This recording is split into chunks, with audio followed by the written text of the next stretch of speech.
Just talking about the Zambia National Service, that's Green Eagles Football Club Awards that were on last night. And of course, I just went through the list once again for those that are joining us just now. Caesar Akaluwa, the captain of the side, is the footballer of the year or player of the year for Green Eagles Football Club. Is the captain of the side there. Tapson Kasera, top scorer of the year, most consistent player, Boniface Sunzu, the center back, and of course most disciplined player, Progress Kalenga is the midfielder, and most improved player, Samson Manyepa, and Chairman's Award went to Ndashe, Mateo Ndashe. Commandant's Award went to Coach Agre Chiangi, but Meritorious Award went to David Muvita. And just a correction here, David Muvita is actually the longest serving supporter for Green Eagles Football Club. Longest serving supporter for Green Eagles First Football Club. And thank you for that correction, Matimba Konje. And of course, Bob Banda, the one I talked about, who is now staff sergeant, is the goalkeeper's coach. So there's that clarification that is coming through. And it's interesting that the Zambia National Service sponsor side even decided to award supporter, long-serving supporter. The supporter now is, I think that signifies the importance of support, especially for Green Eagles as they went through the season. And they were highly supported at home. I've attended matches there a couple of times, and very passionate supporters. And it's interesting that David Mumita is one of those that have driven the Choma side from a non-entity of a club to a club that everyone is talking about. And I think they have more supporters than some clubs that have been there for a long time. The one time they came to Lusaka, 5 buses full of supporters. That's what fame or winning can be able to do to a club. And it's a very interesting. Coach, as a coach, I'm sure you value support. Yes. In fact, you can't do anything. You will not continue doing something without support. So I think when you look at the support that we are getting and the recent movement by Bwezani Mbewe to fill up Unkana, I think it's a good one to encourage the supporters to come to the stadium, because if people are coming to watch the games, if people are yelling, if people are calling out names from the stadium when you do a good thing, I think it motivates a player more. So it encourages the players. Sometimes maybe the coach can say a different statement and the supporter is giving you a boost. That also helps for a player in the team. Is this something that we would like to see in all the clubs in the Super League, Mosuku? Yes, I think if it means that's the only way we can improve the turn-up of soccer fans in the stadium. I think it's the only way to go, because lately our Zambian teams, our Zambian stadiums haven't attracted a lot of people for the reasons best known to the soccer fans themselves, why they don't turn up in numbers. But if you watch football across Africa, in South Africa to be specific, when clubs are playing, it's like the national team is playing, but in Zambia here you only see Heroes or Levi Manawasa Stadium full to capacity when the Zambia national soccer team is playing. So really we need to go that way to award supporters for their commitment and just their passion to support a certain club. So good Green Eagles, I think kudos, and they should be appreciated for the job well done of awarding a soccer fan. I think we need to see a stage like we did see Simba when Nkana went to Tanzania. The stadium was almost referred to that. It was amazing. It was amazing, as if I watched that and I said, wow. You know, it was just, I don't know how you can describe that. And I think the Simba players, that gave them the drive to go on and win the game, because they had the confidence, they had the backing. From the range they scored their second goal. It was far away from the 18-yard box. It should be 30 or so yards out. But the guy had the courage to score from there, to shoot from there. The crowds were behind him, shooting, edging them on. So I think if we did that in Zambia, I think it will be so good for the development of Zambian football, and it will also help us reach the group stage of the Confederations Cup. Yeah, that's news coming from Choma there, and I think it must have been an enjoyable night after a fantastic season.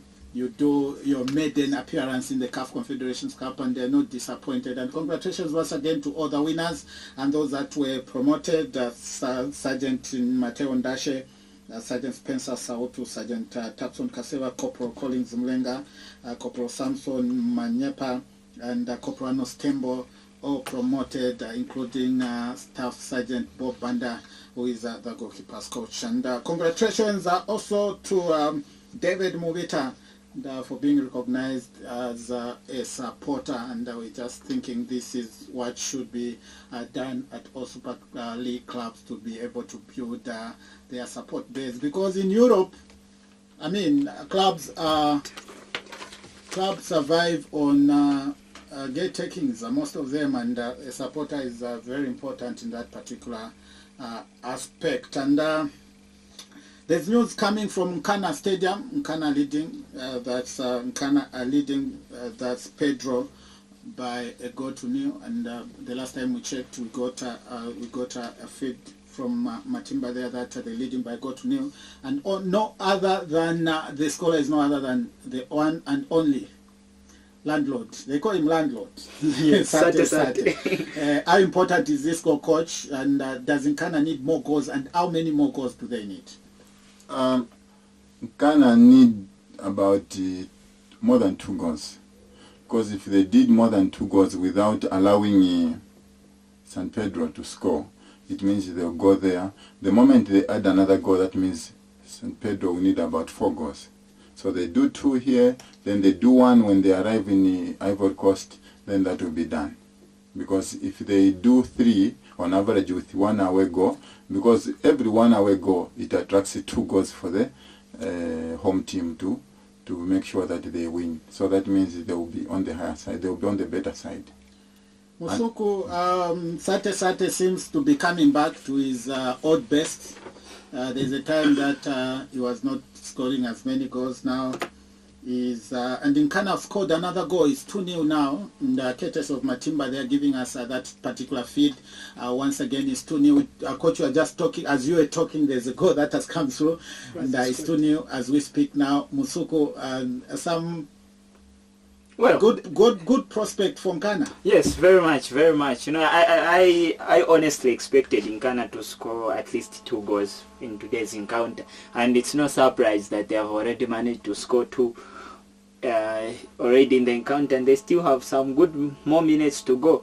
I should believe they haven't played an hour just yet, so they should be having some good minutes to probably add a goal or 2 for them to go comfortably in Ivory Coast. But suffice to say, San Pedro, well, not a well-known name in the African football, and I should be I was thinking to myself and saying Ghana going in this game as the favorites, because they are a big name in the African football. Now, with the team they are playing with, they were in the CAF Champions League, only to be relegated into the Confederation Cup, and here they should prove themselves stronger than teams like San Pedro. So I expect them to really add another goal or 2 so that it's all comfortable for them, and we see them in the group stages. Coach, it was the same with Simba. They were leading by 2 goals to nil. They allowed a goal to come through. How important is it for them to stay tight at the back and not allow that away goal for Simba? Yeah, I think... I mean for Pedro, from Pedro. Yes, San Pedro, like now, they have, I don't know how many minutes they have played, but I think they've just started the second half? Yes. Okay. So about 8 minutes played in the second half. Yeah, that's yes. About 53 minutes played altogether. Yeah. Yeah. So the tactic here that Nkana must be able to play is that they shouldn't allow any goal, and the best way that they can do is maybe substituting a striker who is not active and replacing him with an attacking midfielder, so that he can go up and threaten and come back and still block the their striking force from breaking into the Nkana defense. Because the moment they break into the Nkana defense, that means they are within the distance to score. But if they can do the needful and make sure that they protect the Nkana defense, they shouldn't allow any striker from San Pedro to cross the line. That means that will be better for them. But it's up to the coach now to think of how he can sustain that 2-0, because normally it has proved that in Ghana always they concede. You know, all should they start defending now? And for the sake of the listeners, the second goal has been scored by Sate. The landlord. So it's a double brace for Sate up to this particular stage, and anything is possible. He can get a hat-trick. Yeah, so the issue is, if Sate is being active, let him remain there. Another striker must be substituted. An attacking midfielder must be brought in so that he can block the striking force for San Pedro. Apart from that, me personally, I'm for the idea that Nkana goes through to the group stage, because even in the group stage, the least that they will be able to come home with is $275,000. So I think it is worth it for the club like Nkana. $275,000 for going to the group stage. For just participating in the group stage, and even if they became position 4 in the group stage, that's the least. So if they were third in the group stage, they'll still get the same amount. If they go to the semi-finals, they will have to bring in $450,000. And if they go to become runners-up, they have to come in with $625,000. And if they win the CAF Confederations Cup, that means they will be in big monies. And I know ZRA will be very happy, because they'll bring in Is that all? They'll bring in $1.25 million, uh-huh. Which is good for the taxman to receive also. It's very good for the taxman. Yeah, to receive his share. They are playing for a lot of things. Eh? Yes, they are playing. They are playing for the country as well. Yes, even for economic growth, we see them contributing if they win the CAF Confederations Cup. So even this issue that we are talking about, maybe stadiums and what, maybe the government now might be thinking of channeling some of the monies that they'll get from Nkana to a ground development or football development in the country. Oh, well, that's interesting, yeah. And we hope that Nkana can go all the way together with Zesco United. And what would be good is to get the two in the final. Yes. Because even before they play the final, we know that Zambia's won the Confederation Cup. Yes. yeah. But looking at what we have, it's possible that it can happen like that. But besides, we need one team to win the Confederation Cup, but we have two, so we have a huge chance to be able to go all the way. Yes, we have two teams, and not just two teams as in small teams. We have two big teams big teams in African football. The level at which Nkana are and Zesco are, Zesco are top dogs in African football. Sad to see them play Confederation Cup, failing to progress in the CAF Champions League. But I think this should be a chance to redeem themselves and prove us wrong. To say, no, you people are just talking, but here we are. This is the Zesco, which you have always known. And I think the least I'm expecting from a team like Zesco, I think they should be going past the group stages. For me, really, realistically speaking, that's what I'm expecting from them. They should be able to do better. They have won the Zambian League.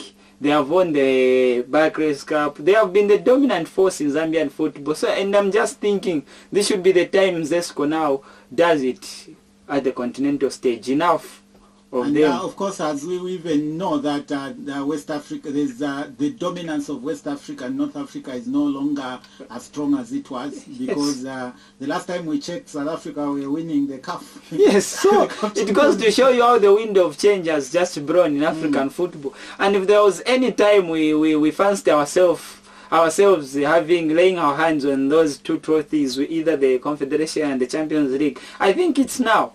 Because the moment we don't utilize this time the way things are moving, then we don't know when we are going to win it. And if you look at the level which Zesco are, I think Zesco, when we look at them critically, they are a big name in African football, and Kaizer Chiefs is right now.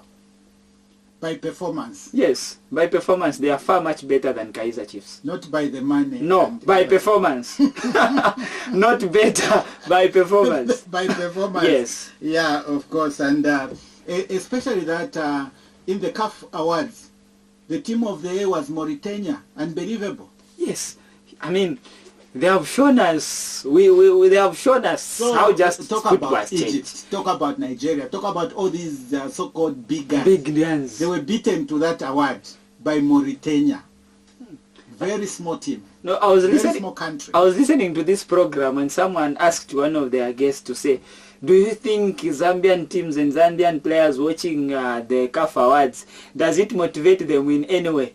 And I was just thinking, and I answered myself to say, yes, it does. Because if you look at a team like Mauritania, I think you should look down on yourself and say, okay, if Mauritania can be named You haven't even won the Africa Cup, but we have won. we have won it. And then, you know, it should be giving you that desire and hunger now to do and strive to do even better than you have.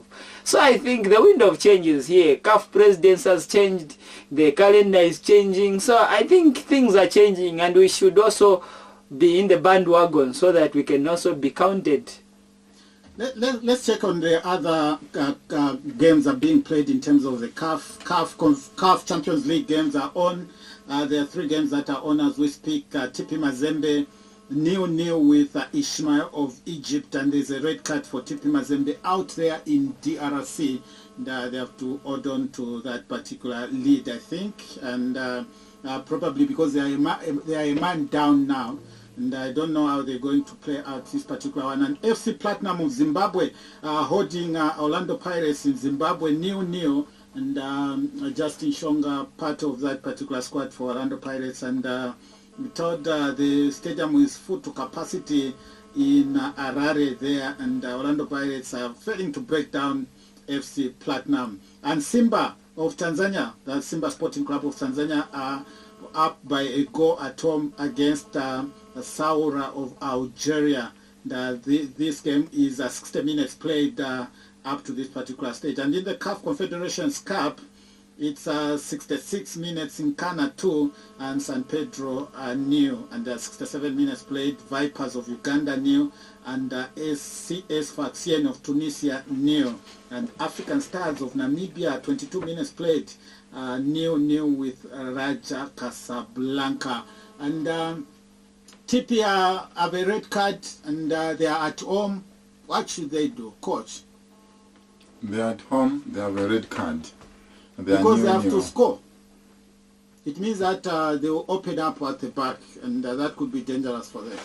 I don't think they are at home, it's 0-0. They have an advantage. The advantage that they have is that they can continue defending until they get a 0-0 without allowing any goal. So that when they go away, they should be the first ones who should score. Because now this thing away in Egypt, it's not easy, coach. Egypt. No, teams have scored there, and even if TP Mazembe, this is not the first time. If you win, I like it the way it's come out. If you look at TP Mazembe, for them to become CAF champions before, or CAF Confederations champions before, you find that they have, at least if you are going to go that far, that means you have to play at least one of the North Africans. So I guess that they know how to break into the North African defense when they're at home at a North African team. So they will do their best, but for now they have to make sure that they defend, because the moment they open up, that means they will create chaos for themselves when they go to Egypt. Musuko, I thought he was going to say they scored against Zesco. Do they need to play better than they played against Zesco? Yeah, they need to play They need to do. play better than the way they played against Zesco if you are going to be in Egypt. Because look at the way the North Africans play. And not only that, let's look at how many players does North Africa send into Europe and how many players does Zambia send into Europe. Okay? Those are some of the questions, meaning that their training there is far more advanced than trainings in Zambia. Understand? Because the investment of Egyptian football, even when a player from Zambia has been offered by an Egyptian club, I have never heard of a player refusing. I've only seen players playing there for a season and they come back. But that's another question to ask ourselves, that why should our Zambian players fail when they go outside and quickly come back to the the home ground. Yes. That's good. But Musuku, we are told that Egyptian clubs offer almost the same packs as Europe, so it becomes difficult for them to move to Europe, because you find that in Europe they will be offered the same salary, same packs as they offered in Egypt. So sometimes, remember Muhammad Abutrika? Yes. He couldn't move to Arsenal because they offered him almost the same as he was getting. So you expect them to have very good players, because they keep them with the monies a certain European side will give them. So I mean, what's the motivation for you to move? So that they can watch you playing the Premier League? I mean, if it's like that, then you move. But as you have rightly put it, the great Muhammad Abutrika, one of the finest midfielders ever produced by an African team. You know, I used to like his football. So if you see such talent being kept in Egypt, you should be thinking they have a very good side. What's the team they are playing again, TP Mazembe? They are playing Ishmael. You know, in North Africa, you might never know the team, you might never have watched them, but they always come out good. They always have that good quality side. You know, even the facilities, they have good facilities. So I think for TP Mazembe, they should utilize home advantage for now. They should at least find a goal. So, and being one man down, even with one man down, yes, they should just do what they can. But we know North Africans, the Egyptians, we know they are defending. They are using a system where I think there is no space at the back. For them, they go for a nil draw and they are home and dry. But they'll beat you before you play. And I'm thinking, if they come out with a nil or draw, considering they are a man down, I think it won't be a bad result for them. They have done it before. They have gone to North Africa, TP Mazembe, and beaten Al Ahly at some point. Zamalek, they have beaten them in their own backyard. So I think this shouldn't be a big deal for them, in as much as they need to get at least a goal. But a nil draw won't be that bad. But they just have to go there and get a 1-1 draw, or at least just score a goal. Then they are home and dry. They will be going to the next round. So I wish them the very best of luck as they go on and see what happens. And just a quick one, Arsenal have been humbled by West Ham. I wanted to talk to Coach. Yes, maybe you can come in. Coach, I want to talk to you. Yes. Can I talk to you, Coach? Yes. Arsenal has been beaten. Arsenal has been beaten. Yes. By West Ham? Yes. Uh-huh. Yeah, I think... What is the problem? No, last time, remember, we